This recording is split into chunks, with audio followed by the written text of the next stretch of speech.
Alright, we are on hole number 8 of the Monster Marsh tournament, and we'll see if we won't epic fail this time. So, where are my bars? My internet stuff has not changed since the last hole, but it timed me out and disconnected me on the last hole, and I ended up getting forfeiting the match, and I never got to take a shot. So I have no clue what the deal is. I'm not sure if it's something in the game not doing a thing. On my end, it seemed like it was pretty stable. So I'm going to come right at this with a Guardian and a Navigator, and I'm going to start off on the green side. Now there are several things that you can do here. The wind, if I remember correctly, is blowing in such a direction that you could do the rough bump, and if you've got upper developed clubs that you've got ball guide, doing a rough bump here is not a bad deal. But I'm going to come at it with a backspin club and try and backspin it into the hole. And there's a lot of different ways that you can play this. You can do the bounce over from the other little fairway island and come at it that way. You can hit it from, in my lower level account, I actually got caught in between clubs and wasn't thinking of, I was thinking where my red line is with my upper developed clubs. My Guardian's up here, and I can easily get on this with my long iron, but I was actually, because of where I was at with my lower level clubs, I had, even with an upper developed ball, I had hardly any window, and I was way back here where I really would have had to throw the ball forward. And so I couldn't really get it with my long iron, and I brought a bag that had a big dog in it, and I couldn't get it from here. So I switched to a bag with a Viper, and I shot from way over here and then curled it back just to get up there to get my birdie and move on. So just to save my shot. So this out here, especially in one-on-one play, you find yourself here on a shootout and you don't have the right club ball situation where you're pinched in between these red lines and you don't have the right wood, you don't have a backspin wood. You can move out here to the left and try and curl that ball back over towards the cup. Because the farther you get out here, you don't need as much backspin.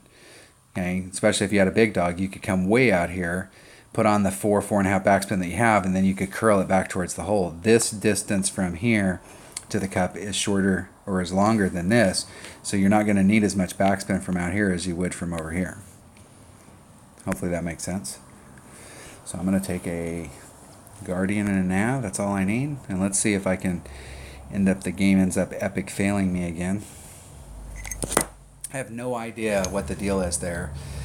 Internet stuff nowadays is, especially if you're, I use my internet a lot. I'm uploading videos. When my wife is at home, she works from home 3 days a week, and she's not working today, so there's nobody working on my internet, so I should have plenty, but I'm uploading videos, and because internet providers are not considered utilities, they don't have to provide you exactly what you pay for. So if you're using up their service a lot, they can actually throttle your service and give you less service. My opponent's doing the backspin with a sniper, and the sniper were good for either one. You could do the rough bump here because it's got topspin, or you can try and backspin it in if you've got an upper developed sniper. And with a level 10 sniper, that's definitely upper developed. And it doesn't take very long to get it. If you're playing up in Tour 6 and Tour 7, it's not going to take very long to get your sniper to level 9. And it won't take very long to get it maxed out because it's a common card, so you're going to get a lot of club cards for it.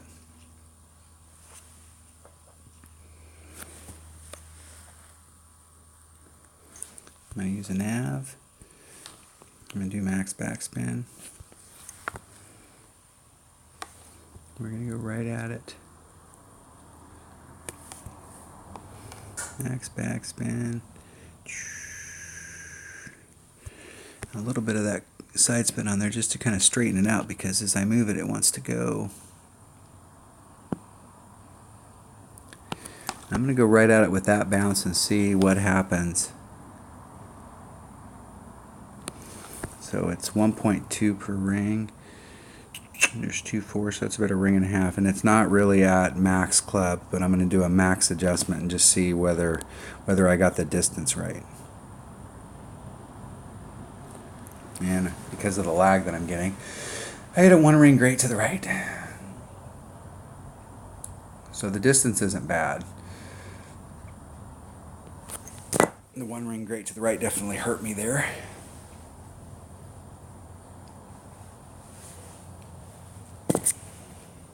But distance-wise, that's exactly what I'm looking for. So this isn't going to be one of those holes where it's going to suck back, where you can hit it on the second bounce, and then it'll hit the third bounce and then suck back towards the hole. It's going to be one of those ones where it kind of stays on track because it's taken a dive to the left. And I'm going to go ahead and forfeit right here. That'll save us from having to forfeit in the shootout. My opponent's already in the hole. Good game. Not happy with the lag, and my battery was low earlier, and I was getting a little bit of lag, but my battery's up now, and now I'm getting some kind of internet deal going on. I have no idea what the thing is. In between, I went and reset my router just to make sure everything was good, and I'm still getting it. So I'm not sure if it's game or if it's on my end. That was hole number 8. So I'm definitely going to be going for the backspin shot and working that shot as the week goes on. So rule number 1, always figure out your distance. So it looks like distance-wise there. A lot of times with the backspin shot, here's your first bounce, here's your second bounce, and then you got that third bounce, and when it hits on the third bounce, it sucks it back.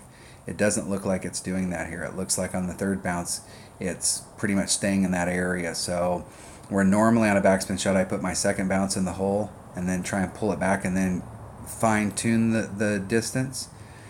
Sometimes you have to pull that back so that it's just in front of the cup. Sometimes you have to push it back because it's sucking it back so hard that you got to put it behind the cup. But here it looks like the third bounce, being in that range is going to give you the right distance. Now it's just a matter of hitting perfect to see if we've got the wind adjustment right.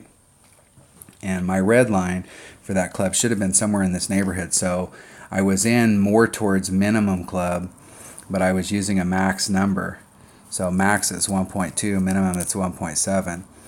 And I was using the max number, so I'm actually making a wind adjustment by doing the, what I mean there is I'm doing a wind adjustment, but I'm actually adding on to the wind.